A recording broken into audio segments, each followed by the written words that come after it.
आपके सिस्टम में वो अप डाउन नहीं हो रहा, वॉइस प्रॉब्लम आ रही है, फ़ोन से अप डाउन कर रहे हैं नहीं हो रही है।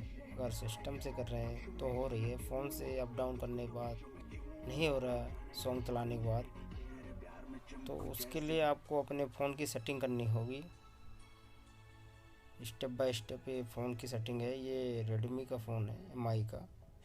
हर एक फ़ोन का अलग होता है। सेम ऐसे आपको वर्जन में मिल जाएगा। आप 5-6 बार क्लिक करेंगे, आपका सेटिंग ऐसे ओपन करना होगा, एडिशनल सेटिंग होगा। अदर फ़ोन में कभी बाहर ये होगा, डेवलपर ऑप्शन हो गया। आप उसके बाद सेलेक्ट करते रहेंगे, सेलेक्ट ऊपर करते रहेंगे, ऊपर करते रहेंगे, आपको नीचे आ जाएगा। ये स्क्रॉल करते ये आ गया।